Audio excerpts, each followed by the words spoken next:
Alright guys, Murph's here, and today we're going to be talking about this. A Springfield Model 1903 A3 chambered in 30-06. Now before we get into this rifle, we do need to go ahead and cover a couple of caveats. This is not a part of my World War II rifle comparison series. We've already had our US World War II entry, which this is a World War II rifle, for those of you who don't know. We've already had our US entry in that series with the M1 Garand. If that's something that you're interested in, go ahead and check the description. I'll annotate the link there. No, this is actually just going to be our standard review type process. However, we are going to call upon information covered in the World War II rifle comparison series, as well as some other videos, to kind of be able to put this rifle up against some of its contemporaries. And it's a body of knowledge that I can reference you guys to instead of you guys having to seek that out for yourself. Now, something else, guys, is that this video is going to be heavy on history. So if that's not something that you're necessarily interested in, go ahead and check the description, and I'll annotate where different parts of the video start so that you can get to the features or my opinions on this particular rifle instead of having to sit through the history portion until you get to there. Now, for those of us who are interested in history, let's go ahead and get started. So in the late 1800s, the U.S. went to war with Spain and Cuba, the Spanish-American War as it came to be called. And even though it was a U.S. victory, there was still an investigation launched over it because, as it turns out, it wasn't as easy as it was supposed to be. Battles like San Juan Hill resulted in a numerically superior American force being held at bay by Spanish forces, and everyone wanted to know why. Why were those not simple victories? Why was it so difficult for the U.S. to be able to achieve this victory in such a short yet bloody conflict?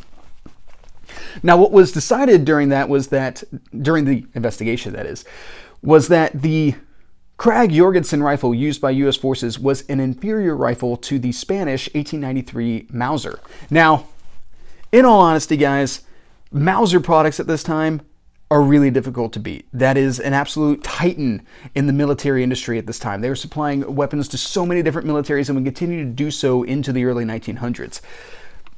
That's an incredibly difficult program, company, designer to beat, especially with a homegrown design or even a foreign homegrown design, something along those lines. So already you're kind of setting yourself up for failure trying to go against a Mauser design, and then it also happened to be the 1893, which was an exceedingly good Mauser design, which had already, by the time of the Spanish-American War, been superseded by the Gewehr 98 in the 98 action. So you can kind of see where a Krag-Jorgensen with its single locking lug and rotary magazine would have a lot of issue going up against something with the bulletproof Mauser action and stripper clip feed. So with that being the case, the United States decided to reevaluate its rifle selection and open new rifle trials. What would wind up being adopted is what is known as the Springfield Model 1903. Now, a little thing I want to touch on really quick with the nomenclature of this rifle. This is colloquially known as a Springfield. Now, Springfield was a firearms manufacturer for the United States military. It is an arsenal or an armory staffed by the United States government. However, it's not the only armory or arsenal that is producing weapons for the United States military. These rifles were also produced out of Rock Island Armory. Rock Island Arsenal. I always get it confused with the Philippine companies because they sound so similar. Rock Island Arsenal. But you wouldn't refer to a Rock Island Arsenal built gun as a Rock Island 1903. You could, I guess, but that's not generally what's done. The actual proper designation for this rifle is US Magazine Rifle Caliber 30 of 1903. However, at a certain point, your nickname just becomes your name, and this is why, well, I'm Murph, and this is a Springfield Model 1903. So, there were, however, some changes made shortly after the adoption of the rifle, which actually happens quite frequently in U.S. small arms. At the time, the rifle sported what is known as a rod bayonet, which would have sat right about here, and I'll roll a picture in as well, which, even just based on appearance, seems very flimsy, and according to a letter from Theodore Roosevelt, it most definitely was, and he did not advocate for it to remain on the rifle. So, it was decided that it would be redesigned and would incorporate a bayonet lug more typical of what you would find with a blade style bayonet, and the M1905 blade bayonet adopted. However, since we're already in here making some changes, it seemed like a good idea to do a couple of other updates. Now at this time, the rifle is chambered for the 30-03 or .30 caliber of 1903 cartridge, which is a 220 grain projectile moving at about 2,300 feet per second. That's high technology for the initial adoption of smokeless powder. However, it's already being surpassed. So the United States military decides to redesign the cartridge in 1906 over to the caliber .30 of 1906 or .30-06, which sports a 150 grain projectile moving at 2,800 feet per second. Now, this, of course, also requires the sights to be redesigned, and in 1906 we have a brand new rifle that looks a little bit more like this, but not exactly so. Now, this is the rifle that would arm U.S. troops who pursued Pancho Villa in 1916, and would also be the primary service rifle of the United States military going into World War I in 1917. However, there was an issue. For some reason, even though the war had been going on since 1914, and the reports had been coming in about how everyone involved in the conflict was strapped for not just personnel, but also materiel, be it raw material or manufactured rifles or whatever it was that it may be. And it seems kind of criminal to me that the United States had not better prepared for its entry into the war. There were not enough Springfield Model 1903s to go around. Now, it blows my mind because at this point, already our soon-to-be allies have been contacting the commercial firearms manufacturing capabilities in the United States in order to be able to supplement their own weapon systems as well as ammunition and all that kind of stuff. So I don't know why the U.S. wasn't like, we should probably ramp up production. But they didn't. So in order to be able to adapt to this situation, we would wind up adopting a suitable substitute rifle known as the M1917 Enfield, also reviewed on this channel. Go ahead and check the description if you're interested in that. This rifle would actually wind up outpacing production of the Springfield Model 1903 by quite a bit, and would be the primary service rifle used in Europe with the Allied Expeditionary Force. So much so that by 1918, when the war ended, there was some discussion about the 1917 Enfield becoming the new standard service rifle of the United States military. However, that was struck down very quickly because, if I'm being completely frank, the 1903 Springfield has a better bend towards being a target rifle, and that's what we had more interest in at the time, if I'm being completely honest. Now, in about 1920, 1921 type time frame, Rock Island would stop producing the Springfield Model 1903, and in the interim period, you'd actually see production on the Springfield 1903 kind of start to shorten up, especially as more and more research is put into the M1 Garand. However, Rock Island's going to play a part here coming up soon, just stay tuned. Now, in the 1920s and 30s, we would see a new variant of the Springfield Model 1903 come out known as the 1903A1. And this would incorporate the Type C stock, which instead of having a straight grip, it would have a semi-pistol grip stock incorporated into it. This is actually a request from the National Match Team that found that the straight stock was uncomfortable for long-range shooting. Now, in order to be able to bring more rifles online with this new standard, some Springfield 1903s would be modified. They would have the stocks scalloped out in order to be able to affect the most semi of pistol grips, something that you could pretty much only lock about a pinky up against. But it would kind of look like the stock on a short magazine Lee Enfield, same kind of deal, something to be able to hook your fingers against. And these would be referred to as scant stocks and are technically 1903A1s as well. However, an interesting thing to keep in mind about the 1903A1 is that it's another example of colloquialism in this weapon system. It was never actually stamped on the receivers. It was referred to as a 1903A1 as by the military. They acknowledged the fact that there was a modification made to the weapon system overall. However, they did not change the markings. They will still be marked Springfield 1903. So, that rifle would remain in service up until the adoption of the M1 Garand and supposedly be replaced by 1940 with the full fielding of the M1 Garand weapon system. However, when the U.S. entered World War II in 1941, it would find itself short yet again of M1 Garands. Now, in this case, this makes a little bit more sense to me.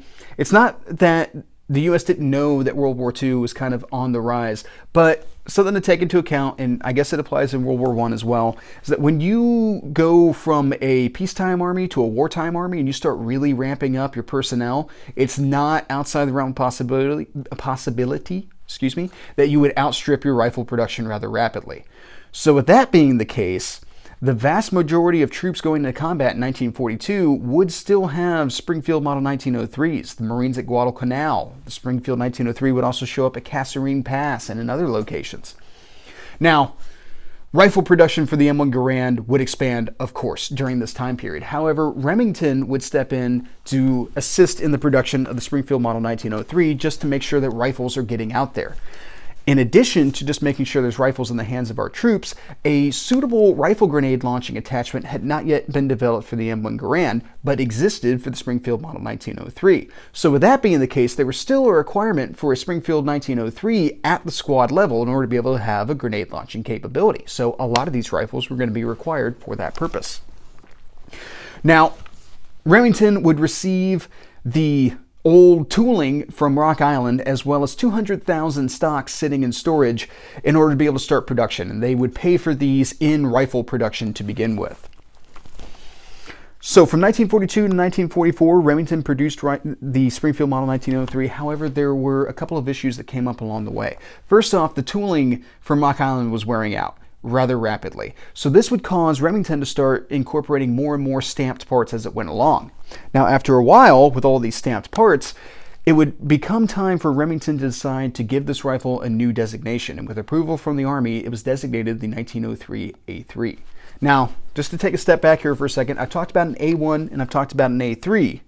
What is the A2? Well, the A2 was actually a sub-caliber insert with no iron sights that would go into howitzer barrels. My only assumption is for direct fire type practice, but I'm not entirely sure, and it's not really in the scope of this video. Now, at the same time, we would also see the 1903 A4 come out. Now, the A4 is the sniper rifle variant. And these were hand-selected rifles off of the production line for showing better accuracy than the norm. And though they would be milled and dovetailed for iron sights, they would not have any installed. Instead, they would sport either a 2 3/4 power optic or near the end of the war an 8 power optic, and would continue in service as sniper rifles all the way into Vietnam.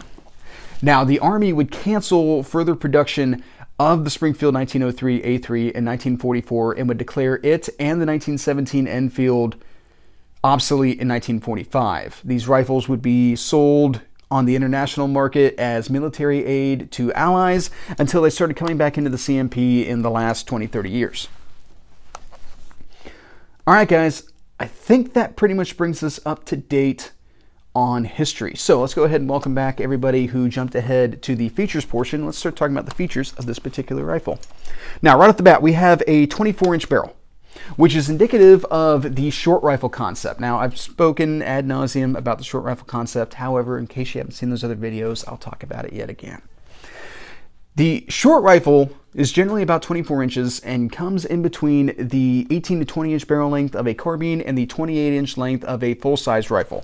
And the idea being is that the average of 4 inches cut off of the barrel does not have a negative impact or a significant impact on velocity, but has a great weight savings and still has the capability to be able to achieve the distance that it needs to, so that it can be utilized by not just infantry or even cavalry, but also personnel whose main frontline duty does not constitute necessarily fighting as much as it might be something like field artillery, where you don't need as long as a rifle, you need something a little shorter and handier in case you do have to fight.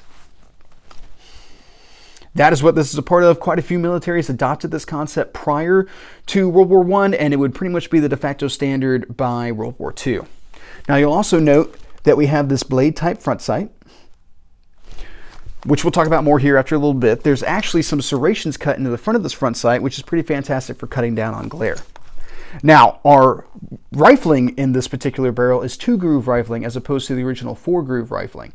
Testing at Picatinny Arsenal displayed that the 2-groove rifling did not have any noticeable difference in accuracy effect versus the 4-groove, so that was what became the standard in Remington-produced guns in order to be able to cut down on cost and production time, and was still utilized with the 03A4, so clearly it worked out just fine. Now, we'll note that the finish on this rifle is kind of this like gray-green Parkerization. The original finish on 1903 rifles was this very high luster bluing, which is kind of time-consuming and requires a lot of polishing in order to be able to get it to where it's at. Whereas Parkerizing is a very rapid process. So you can see why that was moved to. We have our bayonet lug located here on the nose cap. We have a stacking swivel located here. We have a hand guard across the top of the rifle, make sure we don't burn our fingies in the middle of combat. Now on the 03 and 03A1, when we have the the rear sight in front of the chamber, you would see a much more built up hump right here with actually a groove cut in the top of it, so you can still use your battle sight to be able to see your front sight. And this was a sight protector for the rear sight. Now clearly we don't have that type of sight incorporated on this weapon system anymore, so it's not necessarily required to have that large hump. We have our sling and swivels here on the rifle. This is not my rifle. This is actually a loaner from a friend and supporter of the channel, and I'm not sure if this is original. I forgot to ask him about that. But anyway, so we come back to our receiver here. This is actually a Smith Corona produced rifle and dates to 1944. Now, Smith Corona is interesting to me because they were actually a typewriter company that signed on with Remington in order to be able to assist in production. Remington had a very lofty goal for how many rifles they wanted produced every week, and they were not very successful at meeting it. So they subcontracted out the work to have somebody else assist them in production. Now, of course, we have a 30-06 chambering, as mentioned before. We have a Mauser style 3-lug bolt with the oversized Mauser claw extractor, which you can kind of see why Mauser would initially be a little mad at the United States once they caught wind of this rifle and would actually take them to court for patent infringement with a $2 million settlement outside of court. Now, coming back to here, we see our rear sight. Our rear sight is a peep type sight calibrated out to 800 yards. And for, especially when you're talking about a bunch of people who are switching between possibly training on the M1 Garand and then getting issued in 1903 Springfield, this is a pretty nice setup for the sights. Now we come back to our safety. Our safety is a standard Mauser flag type safety located here. On the, all the way over to the left is the fire position. By the way, we have knurling on this cocking piece right here, which allows us to be able to pull back and cock the striker, which is pretty effective if you're trying to do dry fire practice or get a second strike capability on bullet, or demonstrate a safety. So all the way over to the left is fire. In the center position, disengages the striker, but releases or allows you to still work the bolt. And then all the way over to the right, locks the bolt and disengages the striker. All right, now, something else that is interesting about this rifle is that we have a magazine cutoff located on this side. Now, magazine cutoffs are kind of an older practice, pre-World War I into World War I, in which it's very dependent upon the tactics of the day. So what would happen is that you would have an officer designate a target to his platoon, company, whatever size element. And then he would call out the range and adjustments on their sights, and then have them turn off their magazine, which the magazine in the off position like it is now, the bolt does not come all the way to the rear of the follower, which means that you're not able to pick up the next round of the magazine. And then you would single load a round and you would fire when ordered to, and then you would salvo in a whole bunch of rounds that way against your enemy. Then if the enemy rushed you, you would take this switch and you would turn the magazine on, which allows you to bring the bolt all the way to the rear and then use your magazine so that you could fire at will. Now, it's interesting to me that this feature would stick around on a World War II rifle, since most people kind of dropped this feature during World War I. But it occurred to me why Remington would take the extra time and expense to build this part. It's for rifle grenade launching. Rifle grenade launching at this time is done with a blank. So this way, the grenadier in the squad can have a magazine loaded up with live ammunition, turn his magazine off, feed single blanks and launch rifle grenades as he needs to, and then if the fighting becomes closer, he can turn the magazine on and then feed from his magazine and actually participate in the battle other than launching grenades. That's kind of interesting. I hadn't really considered that until like a couple hours ago when I was reviewing for this video. Now we have a 5-round magazine fed by stripper clips, of course, pretty standard for the time. Our follower has been switched over to a stamped piece and has actually been recontoured in order to work on some reliability issues that sometimes pop up with Springfield model 1903s. Now, our magazine and trigger assembly are a one-piece stamped part, which, again, another refinement from Remington in order to be able to produce more rifles more quickly. Now we have a turn-down bolt handle, which has its pros and cons. We'll talk about that here after a bit. And I think that pretty much covers our receiver area. We had a lot to talk about there. Now, you'll see here we have the straight grip stock. This is something that Remington would maintain. They would not see any need to attempt to scallop appropriately for the 1903 Type C stock. Now, also up here, we used to have finger grooves on the other rifles, but in order to be able to save production time, Remington cut those out as well. Now we have a steel butt plate on the back with a trapdoor for our cleaning kit, and I believe that covers all the features of this particular rifle. So, how does it shoot?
Alright guys, as we saw in that footage, we had a little bit of issue with some ammunition, and that's been plaguing me the entire time I've been doing this military surplus thing.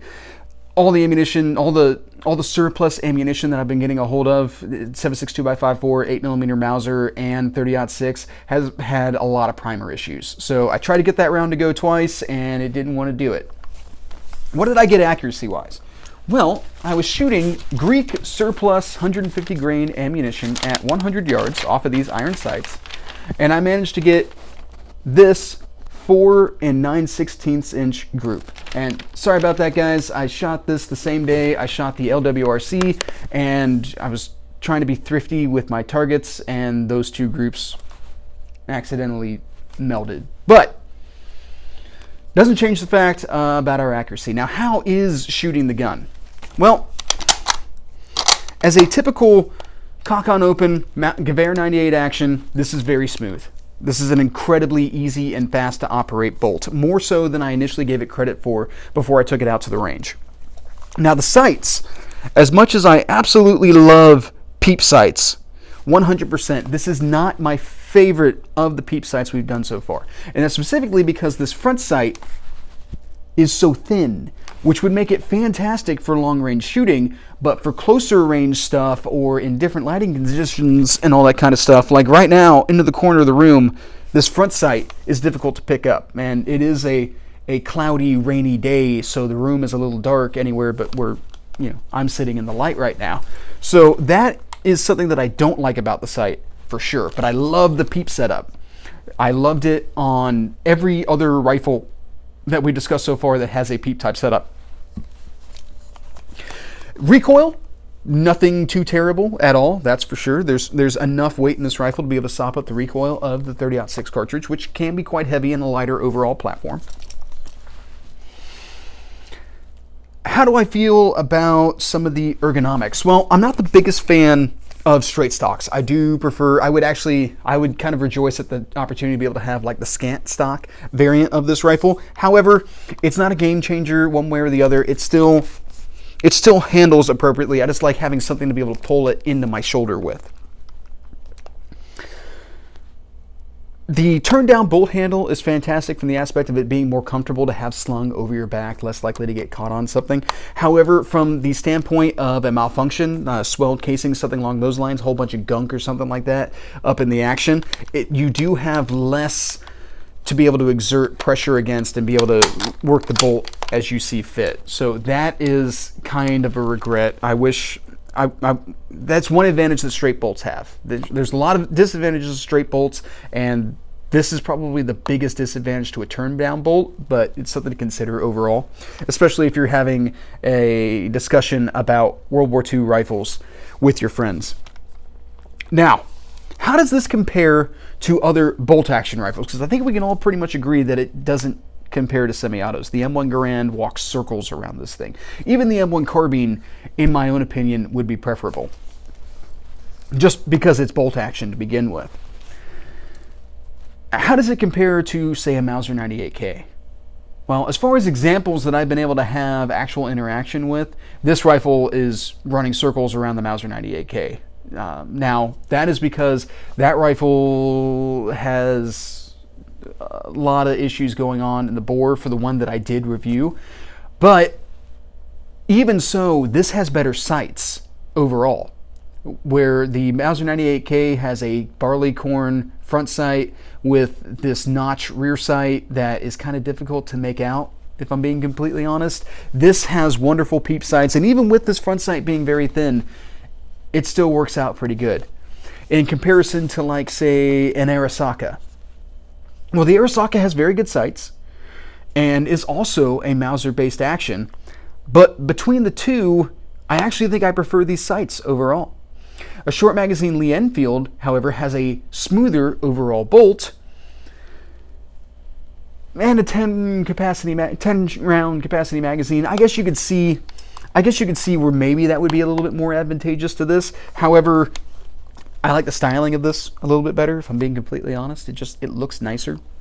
One thing I will say about this rifle overall, this is the closest the US got to a last-ditch rifle during World War II. And that's not to say that, like, you know, this is some sort of Arisaka last-ditch type deal where it's just the sling is a piece of string that goes through a hole drilled into the stock or something along those lines. It's just, this is definitely the epitome of get this out fast. Now, we never get in the position during World War II, the United States that is, of actually having to do last-ditch production, but if this is an example of it, I think we did a pretty good job overall. If this is the worst finish, I mean, there's still a lot of mill marks and all that kind of stuff on this rifle, but what's really fascinating to me is that this one specifically being a Smith Corona, which produced fewer 1903 A3s than Remington did. Smith Corona was a typewriter company, and they switched over to rifle production during World War II because of a certain amount of patriotism that is not often seen anymore. I mean, they still got paid, but they weren't necessarily trying to make money off of the war as much as they were trying to make sure that U.S. troops had weapons. And there's something to be said for that. Even though this rifle was definitely seeing rear echelon use by 1943, because in 1943 a dedicated grenade launcher came out for the M1 Garand, it was still something that someone had to rely on. Even if we're talking about so far in the rear echelon that you're nowhere near frontline fighting for an M1 Garand and somehow you don't even rate an M1 carbine, that's where this rifle comes in. That's definitely a distant suitable substitute at that point. It's still really cool to me that someone thought enough of the American soldier to make sure that he had something. Now, how does this compare to a 1917 Enfield? I'm probably going to make some people mad, but I'm going to say that I prefer the sights on the 1917 Enfield, that I prefer the 1917 Enfield in general. It has a stock layout that I prefer. It has a sights layout that I prefer, and I get one more round in capacity over this.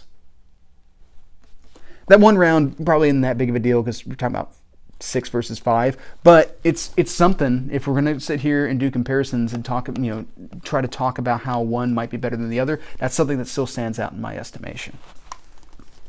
Now, does that mean that I dislike this rifle? No, this is actually an exceedingly charming rifle.